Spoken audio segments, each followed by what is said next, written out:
नमस्कार, आप सुन रहे हैं दी ऑटोबायोग्राफी ऑफ अ योगी। आपको यह ऑटोबायोग्राफी ऑडियो बुक कैसी लग रही है, ये बताने के लिए अपने फीडबैक आप हमें कमेंट कर सकते हैं। आगे बढ़ाते हैं इस किताब का 8वां प्रकरण, जिसका नाम है भारत के महान वैज्ञानिक सर जगदीश चंद्र बोस। जगदीश चंद्र बोस जी के घर पर उनसे मुलाकात होने के बाद उन्होंने मुझे उनकी प्रयोगशाला में आकर बोस क्रिस्कोग्राफ के असंदिग्ध प्रमाणों को देखने के लिए कहा। कृतज्ञता पूर्वक मैंने आमंत्रण स्वीकार कर उनसे विदा ली।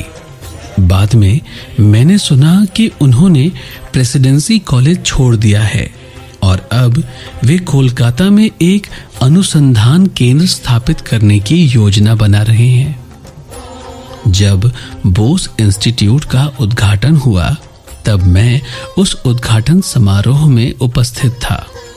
सैकड़ों उत्साही लोग संस्थान के परिसर में इधर से उधर घूम रहे थे। विज्ञान के इस नए पीठ की कलात्मकता और आध्यात्मिक प्रतीकात्मकता को देखकर मैं मुग्ध हुआ। उसका प्रवेश द्वार सुदूर स्थित किसी प्राचीन मंदिर का अवशेष है। कमलों से भरे एक जलकुंड के पीछे स्थित मशालधारी स्त्री मूर्ति नारी के लिए अमर प्रकाशदात्री के रूप में भारत के आदर को सूचित करती है। एक उद्यान में अगोचर ब्रह्म को समर्पित एक छोटा सा मंदिर है। मंदिर में मूर्ति विहीन रिक्त स्थान ईश्वर की निराकरता को सूचित करता है।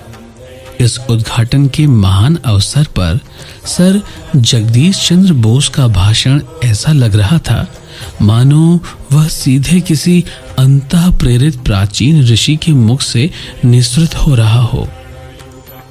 इस संस्था को मैं आज केवल एक प्रयोगशाला के रूप में नहीं वरन एक मंदिर के रूप में समर्पित करता हूं।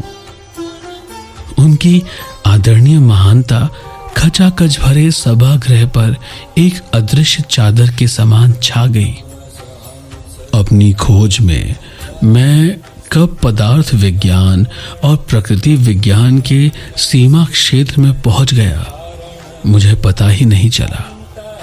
मेरा आश्चर्य बढ़ता ही गया जब मैंने देखा कि सजीव जगत और निर्जीव जगत के बीच की सीमा रेखाएं मिटती जा रही है और स्पर्श बिंदु भरते जा रहे हैं।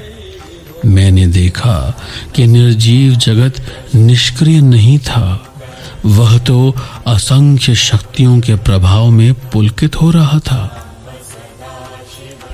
सब में एक समान प्रतिक्रिया धातु वनस्पति और प्राणी को एक ही सामान्य नियम में बांधती प्रतीत हुई। वे सब थकान और खिन्नता के तत्वत एक समान लक्षण प्रदर्शित करते थे, जिनमें पुनः तरोताजा और हर्षोत्फुल्ल होने की संभावनाएं बनी रहती थी। मृत्यु के साथ जुड़ी हुई स्थानीय प्रतिक्रियाहीनता के प्रदर्शन में भी सभी एक समान थे।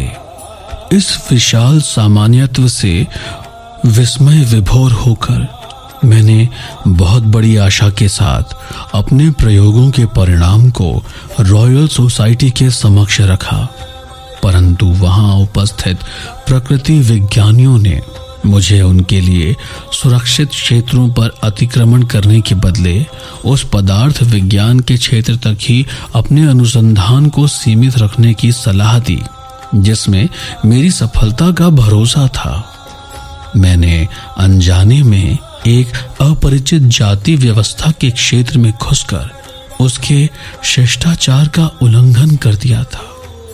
वहां अनजाने में एक धर्मशास्त्रीय पूर्वाग्रह भी कार्यरत था जो अज्ञान को भी धर्म के समान प्रश्नातीत मानता है।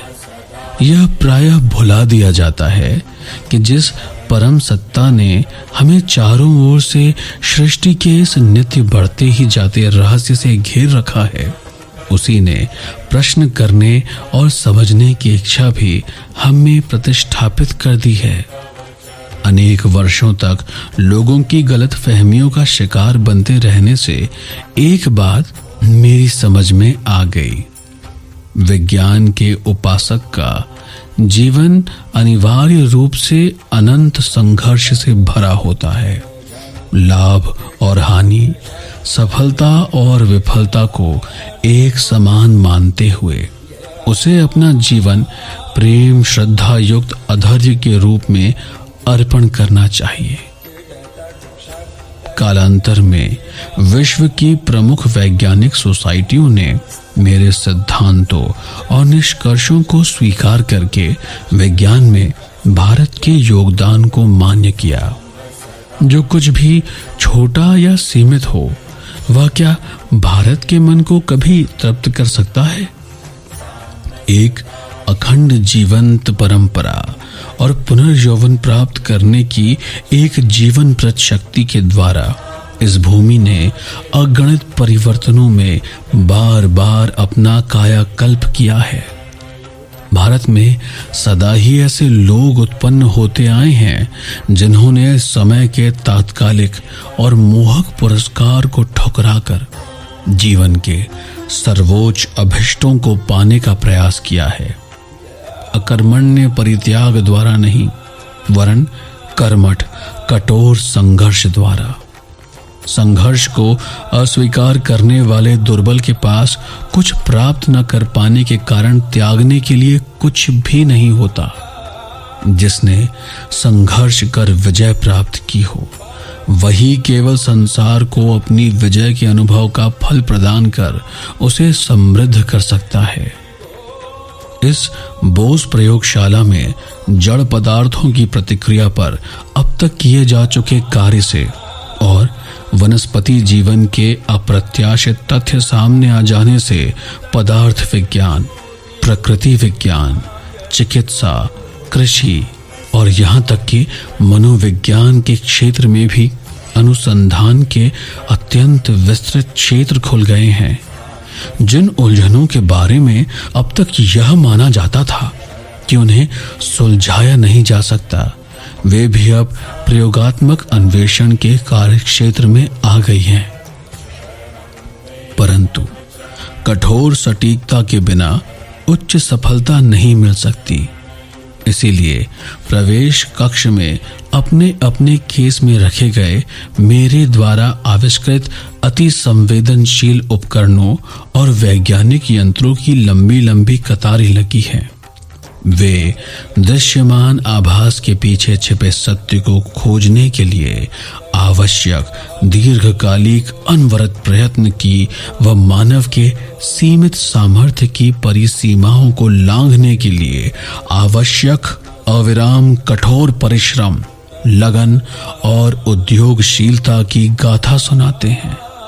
सभी आविष्कारिक वैज्ञानिक जानते हैं कि वास्तविक प्रयोगशाला तो मन में है, जहां वे माया के पर्दे के पीछे छिपे सत्य के नियमों को खोज निकालते हैं।